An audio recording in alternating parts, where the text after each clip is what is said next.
If I could now welcome Sian Fumerola and Simon Hall up, both from the clinical evaluation teams with the Clinical Reference Board, giving us an update. They were here last year introducing their project, so now giving us an update on where they're at. Thank you. Lovely, thanks Heidi. Oh, good screen I can see. Hello everyone, I'm Simon, obviously not Sian. That's very loud. So just want to give you an update of where we are. So for any of you who were around last year, you'll have heard of our inception and creation. And this time last year, we hadn't actually formed. We'd got names, but we hadn't got together. And we knew we were going to be looking at evaluating products to establish quality, but we didn't know how or by whom or method or anything. We had nothing. So we've been busy. We've had a fun year. And this is all of our strapline, and it still does apply. We're entirely about quality, safety and value. That is our mantra and only our mantra. So we're here to look at how good products are. And as a by effect, we're basically here to see that we're making sure the NHS, we're encouraging the NHS to buy good quality, high performance products. But we're also here to try and ensure that frontline staff know what they're using and what they're not using and what products are designed to do to try and make them more user-friendly. So why is this important? It sort of speaks for itself. We all know quality is absolutely key for our patient outcomes, for our own professional accountability, for litigation, for whatever reason. Quality is key, and we're all professionals for a reason. We all want to deliver good quality care.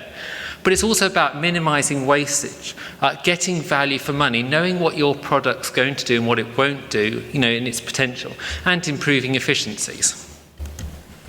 So I think pretty much every trust health organisation has its own formulary, has its own dressing selection, and we all spend hours and hours and hours, or at least in my trust, hours and years and lots of cake, in order to create formularies, in order to decide what products you're going to use, and that can be heart-wrenching, it can be devastating, and we're repeating and repeating and repeating.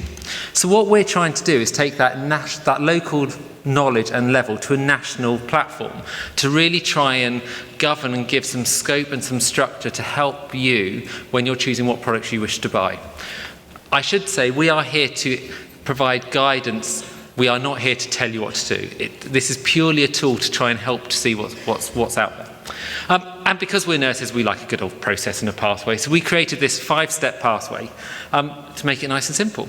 So the 5 stages, we'll start at stage 1. So our stage 1 is about product assessment range. So one of our remits, I didn't know what it did.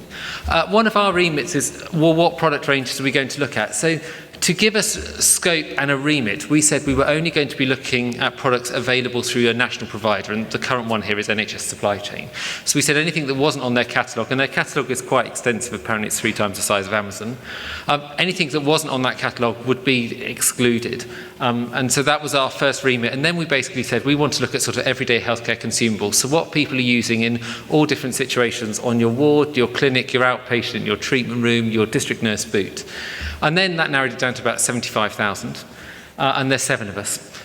So then we said, well, what's got high patient impact, what's got high staff impact, and what's got high volume? Because there's no point looking at things that are bought twice a year in Plymouth. So we wanted a bit bigger scale, so that helped us narrow it down to a little less. What we've realised, and this has been more intuitive over the year process, is that obviously not all products are the same, but the complexity of the products varies. And not just the product itself, but its use and its application and who's involved with it. And so what we found was actually different products required different levels of engagement, different levels of ratification, validation, and so on and so forth. And actually, one shoe doesn't fit all. So we broke our projects into, our product groups, into products A, B, and C. So A being the more simplified, straightforward use, quite moderate patient intervention. The type B, the slightly more complicated, having special input as well as generalist input and having some patient involvement. And the type C, where there was a high level of both involvement from generalists and specialists and obviously high patient impact.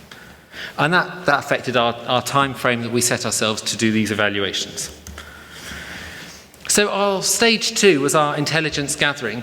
We are not here to do an RCT. We're not here to do research ourselves. We're here to see what's out there, to do evaluations, to see what's good. So we're not here to actually write a paper ourselves. So we wanted to see what was out there. So we've written to suppliers when we're saying we're evaluating your product range. Please send us what information you've got, what you're happy to share with us, because we want to see what's been done already. There's no point reinventing the wheel to a degree. And also it's really, really useful because actually when you write, we all know, having been to this event alone, suppliers spend a lot of time and invest a lot of time, money and effort into producing reports and producing diagrams, graphs, tests and all the rest of it. And we wanted to see what they were. To see, are they important, are they not important, do people care about them, do people not? Is everyone doing the same test? Is one person doing a test that no one else considered? What's out there?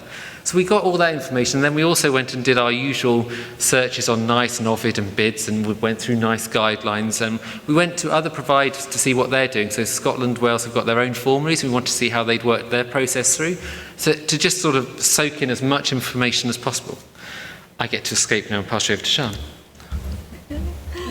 Thank you, Simon. So I'm Sian. I have a dual role. So I work with the clinical evaluation team, but I also work in the NHS. So I'm still, as you would say, a jobbing tissue viability nurse.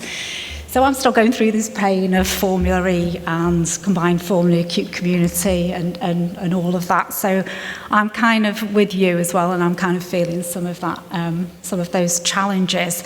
So I want to talk to you really about stakeholder engagement and how we've engaged with you, and forgive me for going over and over this with you, because I know I've seen a lot of faces in the room today of people who we've already met with, we've already engaged with. You may well have seen some of this presentation already because you've already joined with us in this journey, if you like. So we've been out and we've engaged far and wide.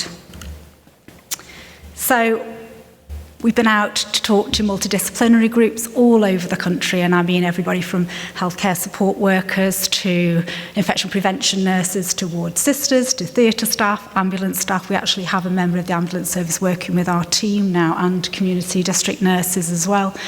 So we've been out, we've had specialist focus groups, so we're engaging with the world of podiatry. We have a quite wide engagement around nutritional teams, infection prevention teams and so on. So we've gone out to all those specialist groups, yourselves as well. I'm sure most of you here are tissue viability nurses. We've been out to some of your regional groups. We've sent questionnaires out. We're looking at survey monkeys and so on to support us in that sort of looking for clinical criteria. What do you want from those product lines that you're using every day? As Simon said, this isn't for us to kind of tell you what you need. This is for you to tell us what you need. So as part of the process, we've been asking you all those questions in many, many different formats. And of course, we're here today, and we've been out to many other conferences, both tissue viability and other types of conferences nationally. And you can see here from the map where our most recent engagements have been and some of our focus visits.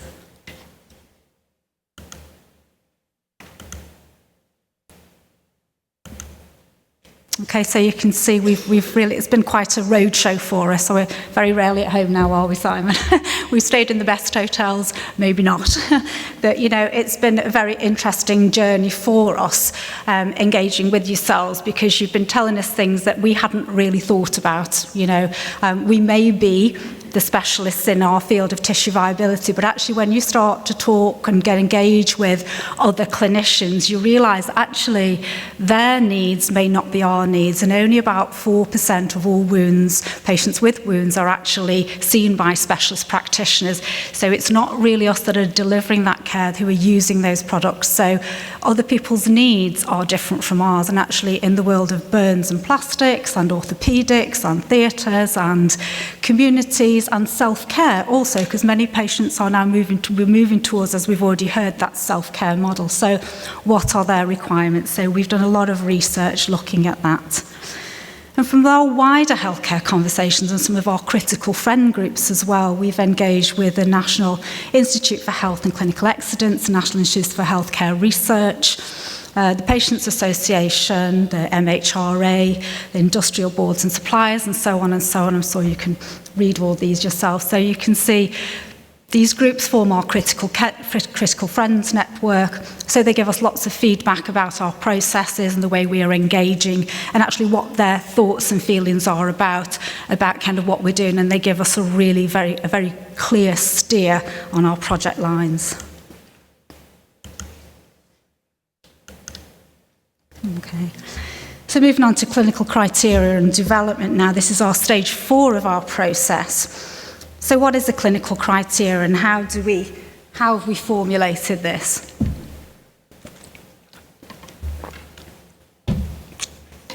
So as I said, this is based on actual clinical feedback from yourselves and from others working in healthcare. And it's enabled us really to evaluate the product lines that we've been looking at so far against a very, very specific set of criteria. And we've triangulated this in many different ways. As I've said, we've talked to people, we've sent out surveys, we've got survey monkeys and so on, so on. So actually we've set a very, very specific set of clinical criteria against which to evaluate our product lines. And the themes that emerged from that, and these weren't our themes, we didn't set these, but the themes that you know, kind of evolved nationally were themes around packaging. And we've had lots and lots of discussion about this, you know, with lots of people. We've had lots of challenge about this as well. Why is packaging important? Well, I can tell you, you're telling us that packages are important. It's important for many reasons, for infection prevention, for ANTT process, for lots and lots of reasons. How do we open? How do we get into packaging? How is it? How do we display it? How do we store it? Temperature requirements and so on. They all add to the safety and quality of the products that we're using. So how do we open? How do we clinically use that product? How usable is it? How intuitive is it? Because it's not you and I that are providing most of that wound care. It needs to be an intuitive process. And if it's a very, very difficult procedure, there's likely to be a lot of waste. There's likely to be a lot of risk involved in that. In my organisation, 15% of our staff, their first language is not English. They haven't come from our healthcare, through our healthcare system. They've trained in other countries, overseas. We're taking them into our organisation and we're relying on safety, and risk management in terms of all of the product lines that we're using, not just wound care products, but all of them. So use of those product lines needs to be intuitive to maintain safety. So how do we safely use them? What are the clinical criteria and how do we dispose of that packaging? Because there is a cost associated, and although we would like not to talk about cost in the NHS, I'm afraid we need to do that. But cost isn't just about that thing, and we know that, don't we? Cost isn't just about that single unit product, it's about the patient pathway, it's about the risk and safety associated with that, and it's also about the disposal of that packaging and that product further down the line at the end of that product cycle. Although we talked about this as a group, about things like, sustainability, carbon footprint, recycling, waste, and so on, I don't think we were quite prepared for the amount of feedback that we were going to get about that nationally from all the groups that we spoke to. Everybody asked that question about recycling, about where's the product manufactured, how does it get to us, how do we dispose of it, and what does sustainability look like for that? Well, there are groups in the NHS who look at this at point of supply and so on, but it was interesting to develop that into the criteria.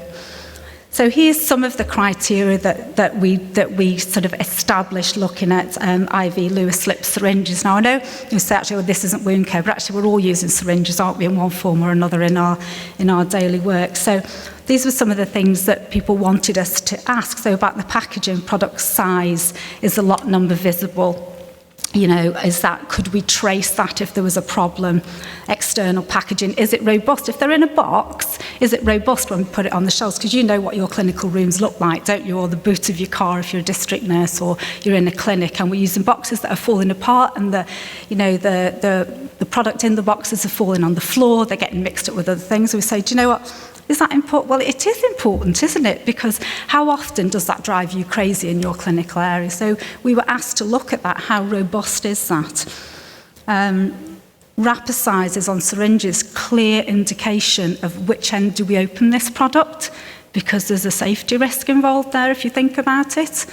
And actually we found products where that wasn't clear and actually they could be opened from either end.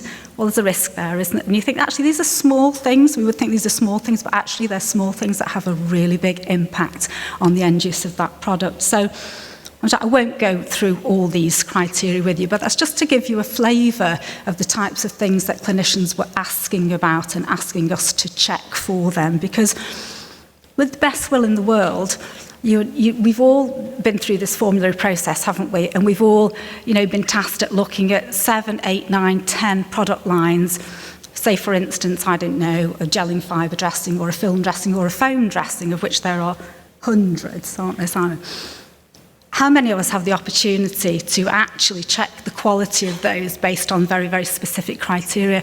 How many of us have actually sat down and thought about what do we want this product to actually do for us and for our patients? How many of us have discussed that in a formulary group? We've talked a lot about what's the evidence base, what's the cost, what's this. But how many of us actually sat down and said, well, what do we want? What do we need the product to do? And actually put together very, very, very strict criteria of which we could score that product against. And then, how many of us have had the time to actually go out and look at all 10, 12, 20, 30, 40, 50 and more sometimes product lines that belong to that group of products that are available to us in the NHS and testing with? I haven't. So how are we actually coming to our formulary decisions? It puts a big question mark there for me, especially when I spoke to all the clinicians nationally who said, actually, we need it to do this. And I thought, I haven't even thought about that, So interesting, it's been a very interesting journey for us. And you can see here, you might think these are very simple things, but actually they're not. They have a real big impact on clinical practice.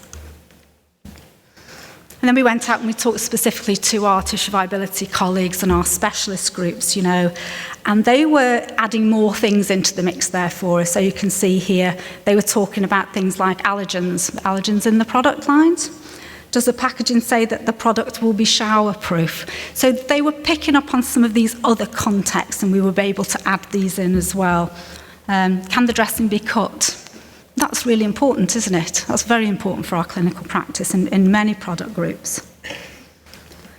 So our stage 5 of our process here is product evaluation and clinical review, and then on to actually producing our report. So how did we do that, and what will that look like? Well, you may have seen some of our reports already because they're already on the website. So we looked at clinical simulations. So we looked at kind of what you'd asked us to look at, and we said, do you know what, can we open the packaging? How easily can we open it? We went through all that criteria and we actually tested it. And how would that be used in clinical use? If we'd been asked to look at laboratory testing for specific aspects of product performance, then we've actually been able to outsource that as well. And some of those reports are not back with us yet, but they will be published when we have those. But we've only tested the things that you've asked us to test specifically. My clicker isn't working. So the clinical review and the reports, as you can see, some reports are out there already, and they include the clinical review, the pathway methods, the product assessment results, and the recommendations for use, because actually we were able to say, do you know what, we've identified that maybe these products aren't being used in the way that they were initially intended, and maybe there are some gaps there, and there's some further development that can happen from an industry point of view, so we've been able to make comments about that. And this is what the reports look like internally. So you can see we've been able to star rate some of the products according to your test criteria. So we've been able to say, do you know what, did they meet the criteria that you wanted, or didn't they meet the criteria that you wanted? And it's a very easy way for you to pick up this report and say, you've been asked to look at this, this and this. And also when you've made a formulary choice for clinical reasons, you're able to say, now actually we have something quite solid to back that decision with. So in terms of a star rating, this is what clinicians asked us to do. They said, this is what we find, this is visual, we find this quite easy, it's easy to understand and interpret. So from a star rating point of view, obviously you can read this, but 3 stars exceeds criteria, and no stars at all says it didn't meet any of your criteria. Yeah.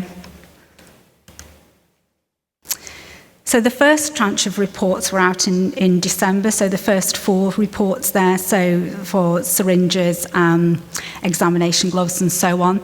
And since then, we've been able to publish, if my clicker will work. We've been able to publish the first 2 wound care reports, which, as I said, are available to you on the website. They're available to everybody on the website. So the next reports that are due to come out from a wound care point of view will be very shortly, will be the barrier films and adhesive tapes, followed by foams, non-woven island dressings and non-adherent wound contact layers. So hopefully you'll be involved with some of the criteria setting and so on for those with us.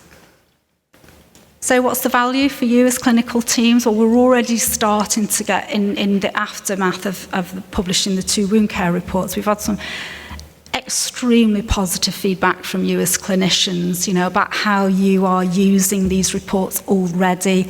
You know, feedback about the star rating and so on. But it's been extremely positive, so we're very, very pleased about that. So really looking at defining what you need and forming best practice for yourselves, as Simon's already said, supporting use of the right product at the right time as well, because we've identified some high-risk use of product lines as well, where we've been able to say, actually, that's not best practice, and maybe there are other product lines that we could be using here, and in terms of establishing intended use for those. So my ask of you today is that actually we need you, so we need you to stay engaged with us. And I know you're probably sick to death of us from your regional point of view, of us knocking on your door and saying, can you support us with this? And will you engage with us for that? And can you come and spend an afternoon with us? And would you mind? Well, this is not going away for the foreseeable future, and we need you to stay energised and stay engaged with us. And we're always looking for health and support, and we're still looking for other tissue viability staff to join us as a team with the DH. So if anybody's interested there, please come and see me after, because the more engagement we can have and the more of you that we can have in the team, the better the process will be. So please come and talk to us and continue to engage with us going forward. Here's all our information, our websites and so on. If you don't have these, I would encourage you to take note of them, so that if nothing else, you'll be able to access those reports as they come online. Thank you. Does anybody have any questions? Thank you, Sean and Simon. Does anybody have any questions? I've got one, I think. At the beginning of this, if you remember the beginning of last year as we were building up to this, there was a lot of negativity going on. Do you remember that? Mm-hmm. Do you feel that that's gone away? Do you know what? What I would say about that is that there was a lot of negativity because of a process that happened prior to the evolution of the team and the process. And I have to say, I was involved to a degree in that, and there was a lot of good work done there. There was a lot of inappropriate language used, I think, in terms of description of the project, and it really only touched the surface, but it needed something else, and actually out of that, really, the team was born, and we've taken this forward in a much more appropriate and clinically focused way. But actually, I think we felt that there was a lot of negativity, but when we came out to talk to colleagues, that negativity really wasn't there. It really wasn't there. And we've had a lot of support from colleagues clinically in terms of their input with us, their feedback to us. And I would say that very, very little of that has been negative, and more people are joining us now in those clinical conversations and helping us to move this project forward. Because I think people are beginning to see the benefits of this process. Yeah, good. Any other question? Oh, there's one. Jane. Okay. The ball's coming. The square ball. I'd just like to congratulate you on the project and the consultation approach, and also the way that you've established some objective measures to measure characteristics of things that are actually quite diverse, and a clear starring measurement system. So I just wanted to say congratulations on a really good national project. Thank you. Thank you. Thank you. Thank you.